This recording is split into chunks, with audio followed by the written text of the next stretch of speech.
This was the moment when the new world order was on full display. The leaders of India, Russia and China came together, held hands and laughed.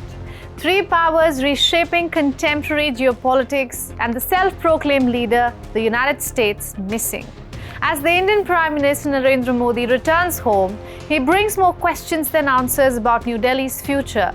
Can India trust China? Should New Delhi look beyond border issues? And will Russia solve or complicate the dynamics? I am Ananya Datta, you're watching Grey Zone.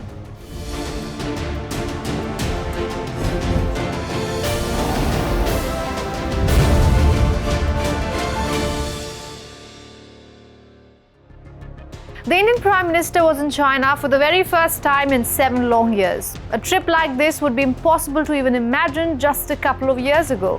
Today he says cooperation with Beijing will pave the way for humanity's welfare. The interests of 2.8 billion people of both countries are linked to our cooperation. This will also pave the way for the welfare of the entire humanity. We are committed to advancing our relations based on mutual trust, respect, and sensitivity. The Chinese president didn't shy away from hyperbole either. He referred to the meeting as a tango between the dragon, which is himself, and the elephant, Mr. Modi. For both China and India to be good neighborly friends, partners for mutual success, and achieve a dance of the dragon and the elephant, this should be the right choice for both sides. So is the bad blood forgotten? No, the elephant never forgets, remember.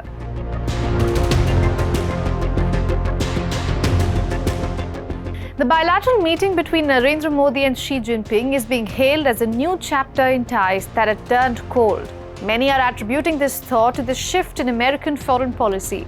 Maybe not a permanent one, but Donald Trump's strategy to wave tariffs as a stick against New Delhi has gone horribly wrong. There is a desire to sort of message the United States of America that India is not without any friends in the international system. Just because the Americans are unhappy with India and are pushing India to the wall does not mean that India does not have other friends or partners in the international system.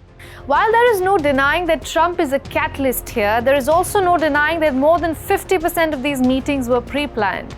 It just so happens that it comes right after the US categorically called Russia's war with Ukraine as quote-unquote Modi's war.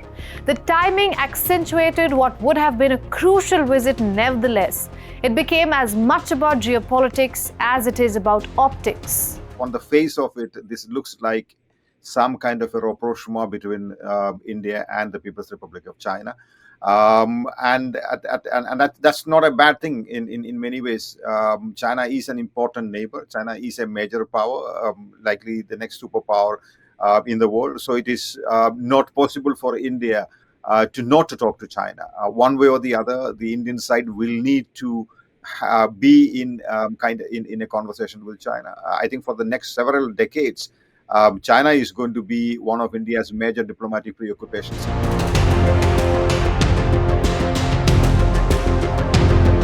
So when it's impossible for India to not talk to China, then why did the relationship turn cold? The two countries with the highest population globally are rising powers, not just of Asia but of the world. And this brings competition to an extent where it becomes difficult to trust each other.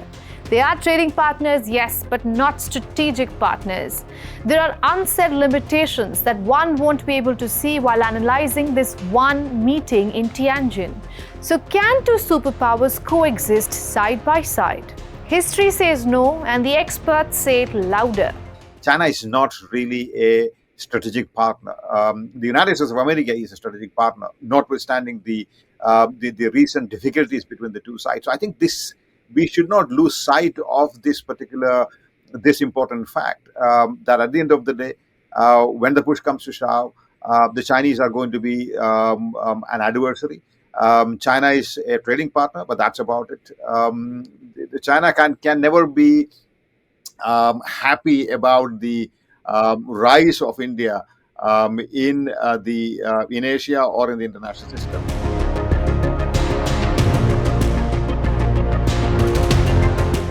There is another problem. There is a fundamental difference when it comes to India and China, the border issue. The memory of Galwan is still fresh. troops remain deployed across a tense line of actual control. Skirmishes may have subsided, but suspicion hasn't. For India, any talk of partnership without addressing the border feels incomplete, even risky. Meanwhile, Beijing seems more than happy to look beyond it.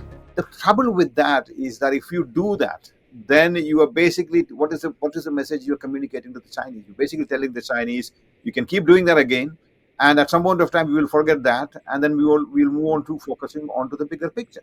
I don't think that will be that will serve us in the longer run. If China keeps up the attitude of salami slicing the Indian territory on the line of actual control, and if it does not give up its claims for territories, Indian states such as Arunachal Pradesh, I don't think we can have a proper rapprochement with the Chinese side.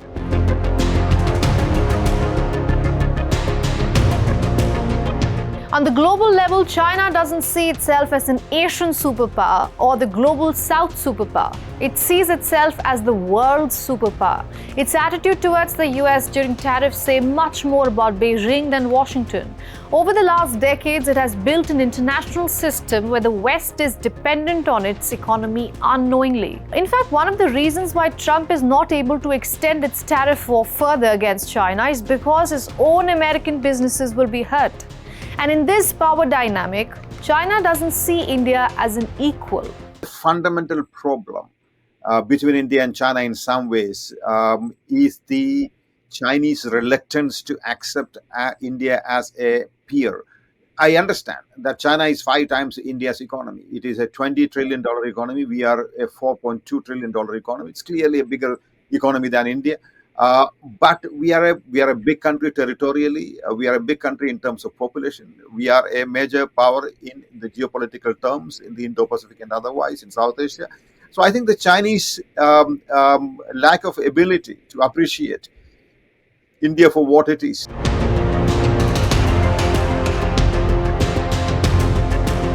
Let me go back to the visual we started with.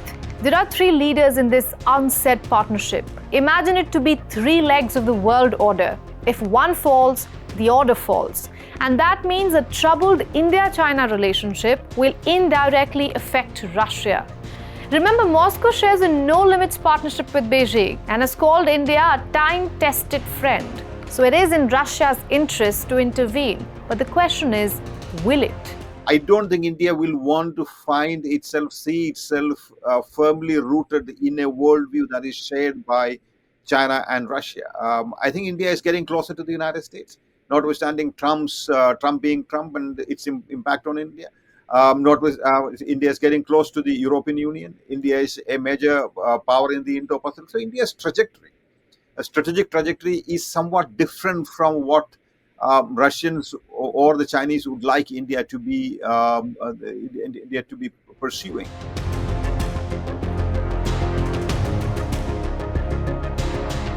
And at the end of the day, Tianjin was less about what was said and more about what was left unsaid. The optics were powerful, the dragon and the elephant dancing. But behind the handshakes and smiles lie contradictions too sharp to ignore. For India, the danger is real. In the push and pull between Washington and Beijing, New Delhi risks becoming a pawn rather than a player. We will definitely get caught in between the two the sides, as it were. We are next door to China. The United States is far removed. It's a far removed superpower. It can do what it wants and get away with that.